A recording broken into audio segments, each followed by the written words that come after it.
It's really coming down fast.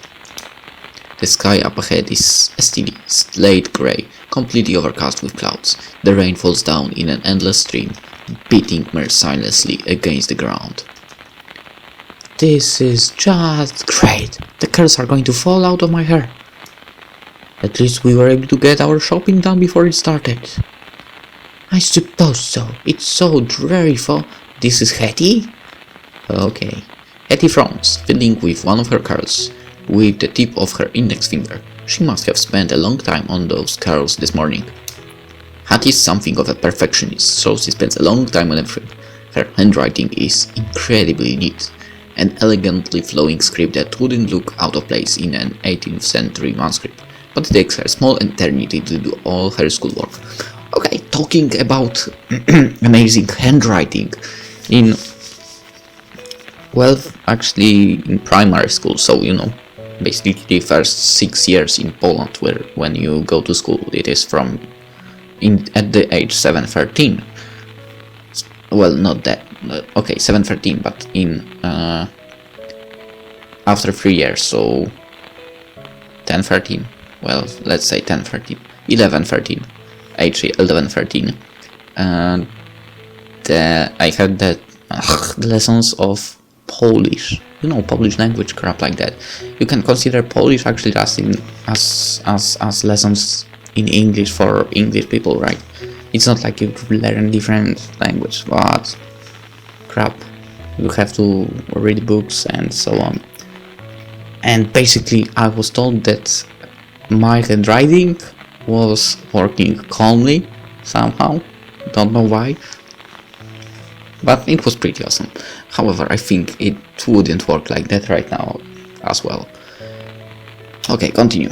Sadly, the dampness in the atmosphere has taken a toll on her curls, and they no longer look as curly as they did a few hours ago. But too curly is, well, sometimes bad. But sometimes it's awesome.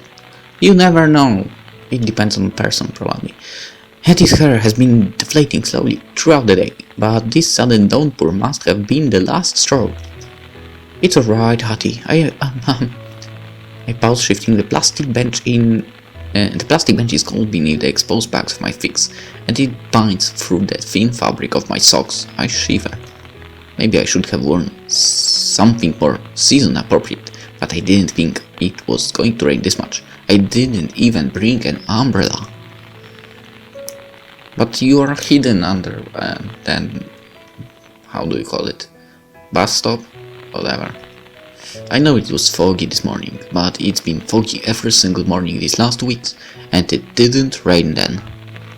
It's always like that.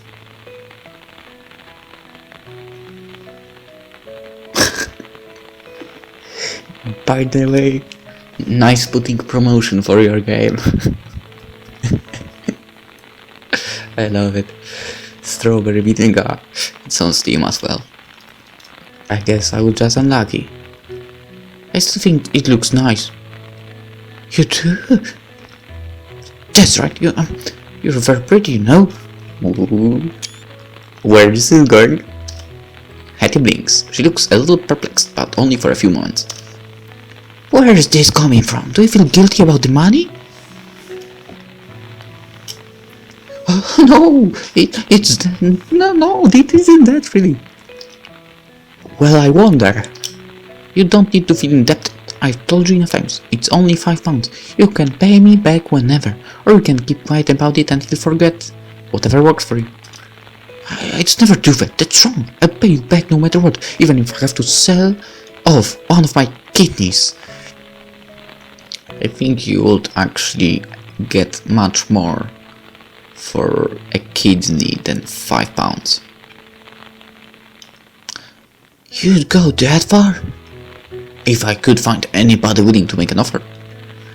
You are so devoted, like a puppy. That's why I don't mind lending you money. I trust you. Thank you? No, thank you. I didn't do anything to be thankful for. My mother always says, honesty is the best policy. It should be the only policy. I wish everybody was as pure as you, Toma.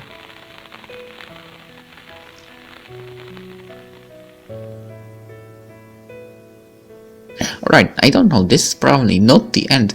I would actually skip this to the next episode, but let's continue. I'll probably, well, if this will be too long, I will just cut it while editing and rendering and make it into two. Okay. So hopefully the video won't break. Alright, because it can actually make some problems if it's too long. Don't know why, but it happens. Alright, Hattie's always lending me money. Her parents are a good deal richer than mine, and I think she feels kind of guilt about it. I appreciate it, but I wasn't talking about the money earlier. I wanted to play her a genuine compliment because it's how I genuinely feel. I find it hard to express myself sometimes though. I've been friends with Hattie since we were both in primary school, but I'm still bad at expressing myself around her. Maybe that's because this last year or so I've begun to regard her as something more than just a friend. I wonder if it was inevitable. I mean, she's the only real friend I have. We always sit together in lunch, and we grew up together in PA, which stands for Physical Education, and we have sleepovers at each other's house. Listen, since I see so much of her, it might be natural that I started to like her like that. There isn't anybody else for me to get attached to. I'm too shy to talk to other people, so I don't have many choices. I know some of the girls in my class have crushes on celebrities, actors, singers, sports stars, but I don't really understand it. How can you like somebody you've never even met? You don't know anything about them. Hattie is the only person my age I feel particularly close to. There must be more to my feelings than that though. Hattie is pretty, and she's kind, and she makes me laugh. She likes romance stories, and she's read Jane Eyre about 4 times, and she loves kitschy places like those old-fashioned photography parlors, where you get to wear ruffled dresses and act like Victorian ladies. Okay, she doesn't think it's weird that I like to spend time in graveyards. Maybe that's because her interests are similarly old-fashioned in a slightly different way. Well, yeah, wearing some old dresses, digging up graves. Old dresses, graves. Old dresses, graves. Old dresses in graves. Problem solved. There is similarity. Okay, she doesn't dig the graves, okay. Really, Toma is normal. She just likes to spend time and, well, at cemeteries, because you never know when the cute girl appears. As it happened to her. When Hattie learned I cut school last Friday because I was loitering in the cemetery, she just nodded her head and said, "That sounds like you, Toma." Hattie understands me. At least I like to think she does. I hope I can understand her, too. Just a little bit. I wonder if that's what love is. Understanding somebody else. That might be why I found it so hard to love myself. I had no idea who I was. Only vague hopes about who I wanted to be. But that's in the past now. At least, I hope it is. You've been acting a little off lately, Toma. Off? What? Hattie nods. Like, not in a bad way, just a bit different, that's all. Do you really think so? Yeah, I mean, you actually skipped school, for one thing. I never would have expected it of a model student. Like you. My mother didn't expect it either. She was kind of mad about it. I don't really know why I did it. I felt compelled. Like you heard some divine voice telling you to ditch school. No, not like that. It's more, I had a feeling, not that I'm a psychic or anything. Or am I? Could I have mystical powers of some sort, given I was able to see and speak to a real ghost? I'm not sure. I feel like I've become a bit bolder too. Bold? There is no way. I still get anxious when I have to order food in McDonald's. My hands start to shake and my voice goes all croaky. Do you think the cashier cared that much that he wanted an apple pie? I don't think he cared about me at all, but it didn't make any difference. It's not logical.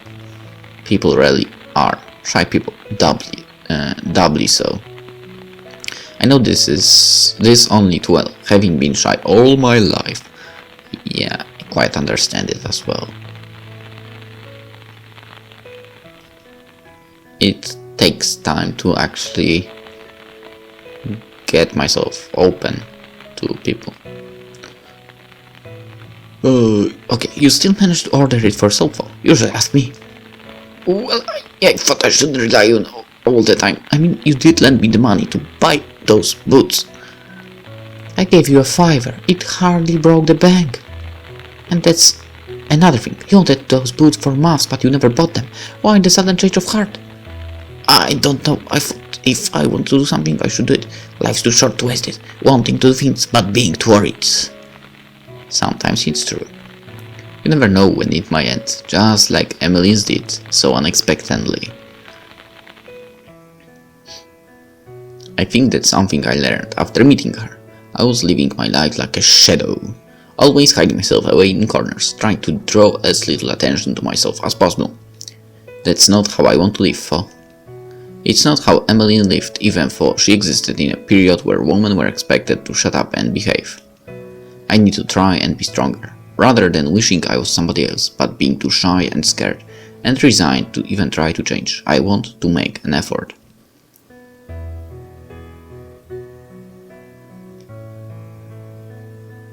I tried to call Emmeline now.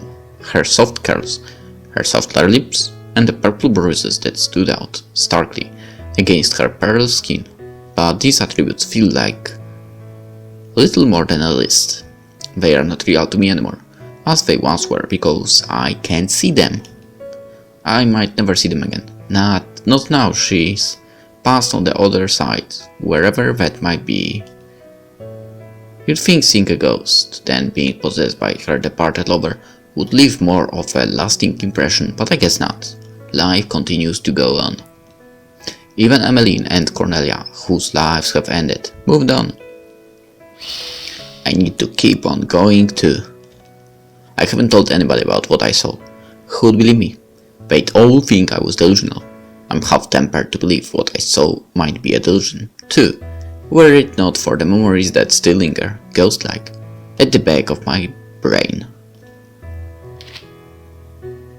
The large lake at Linton's estate.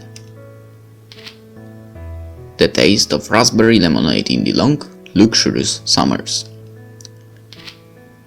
Fingers against my skin running through my hair, tracing patterns against my collarbone.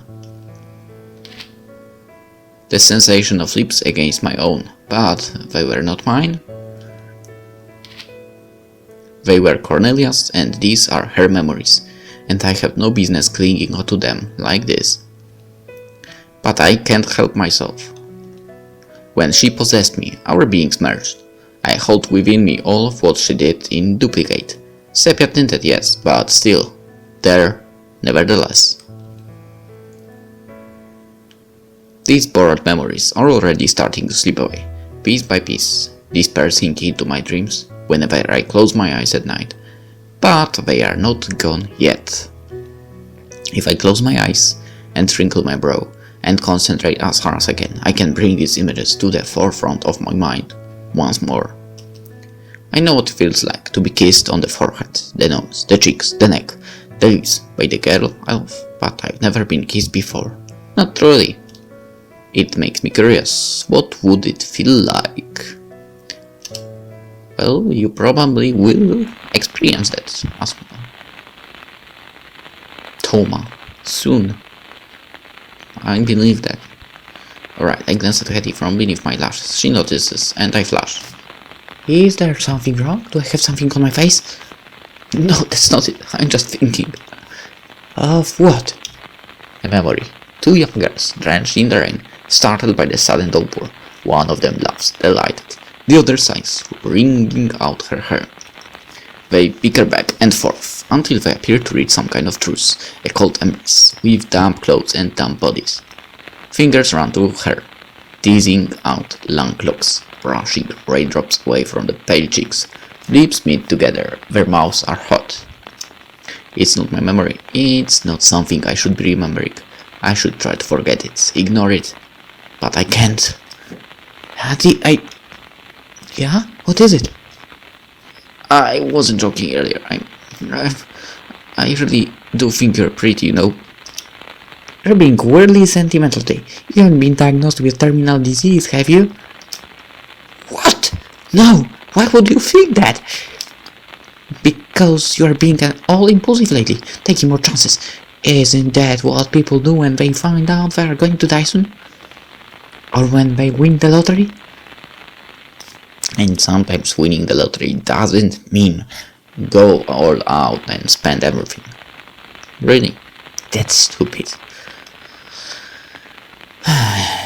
If you win the lottery, just try to separate the money for as long as possible. Really, don't spend it all immediately. And I'm not talking from experience because I haven't won any lottery. Damn it. Alright. Hetty frowns. Hey Toma, if you've won the lottery and you haven't told me, I would be really annoyed. I want those £5 back now, with interest. I still laugh and give Hetty a small push. She almost overpronounces, but she's able to right herself at the last moment. Of course I haven't won the lottery. I'm not even old enough to buy a ticket. And the terminal disease. Nope, I don't have it. At least, I don't think I do. I frown, newly serious, my nose wrinkling. Is it really that weird that I want to pay you a compliment? She isn't trying to brush me off because she's feeling awkward, is she? I don't want to make Hattie uncomfortable. She's one of my only friends. If not the only one. That's why I didn't tell her how I felt, even when I found myself thinking of her at odd moments, and missing her when she wasn't around. I didn't want her to abandon me, I still don't. But if it's Hetty, I should try to have more faith. I've never had any faith in myself, but she remained my friend for almost a decade. Longer than half my life.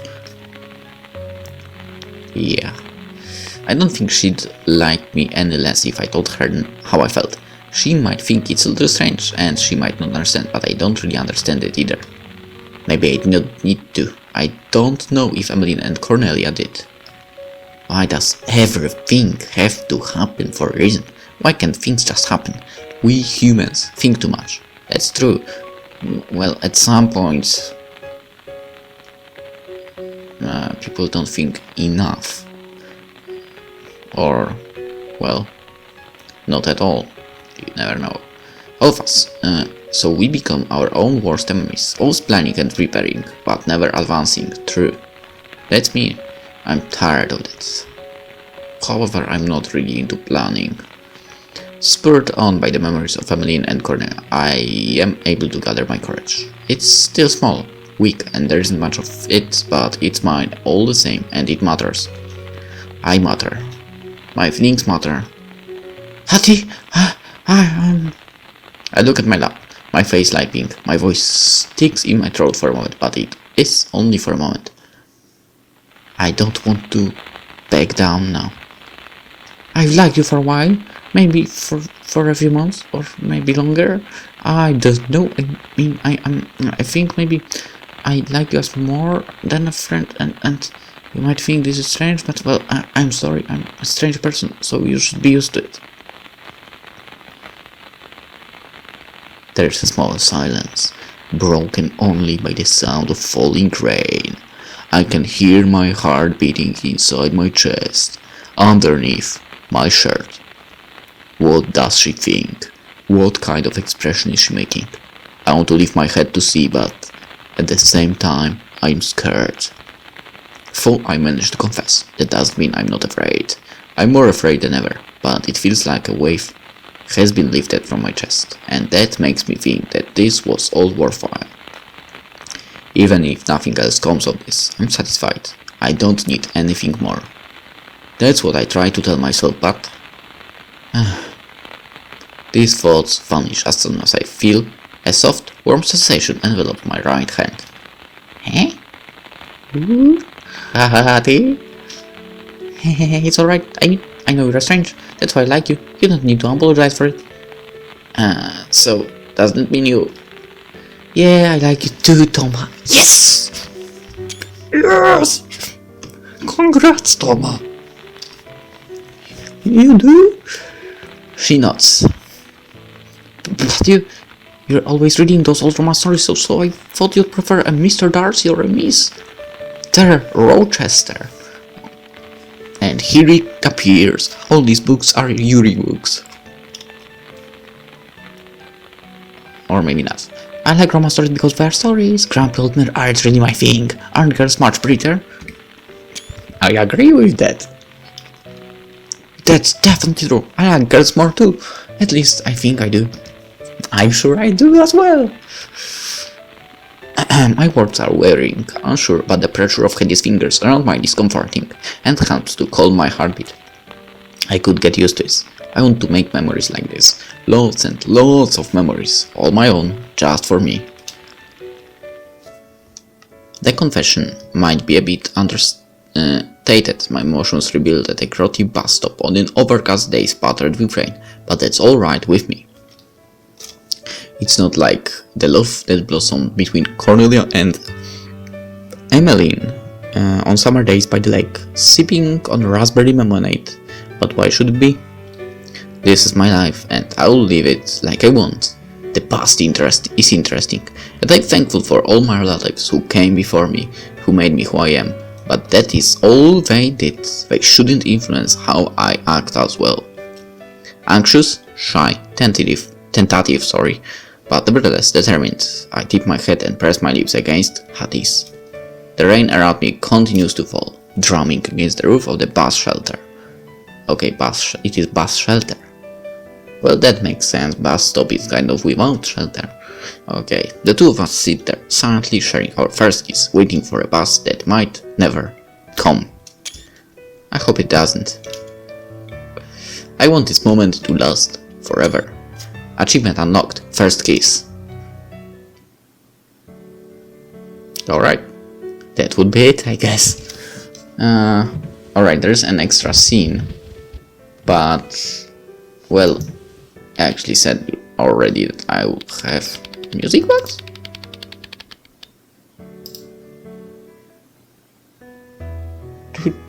Okay. What I was going to say, Alright, I will have to divide actually what I have now into two separate episodes after all, and we'll check the extra scene in the next episode as well. I think there's something else. I think this thing, journal or diary, I don't know. Alright, well, it's probably the same thing actually. We'll see. Alright, see you in the next episode then. Bye.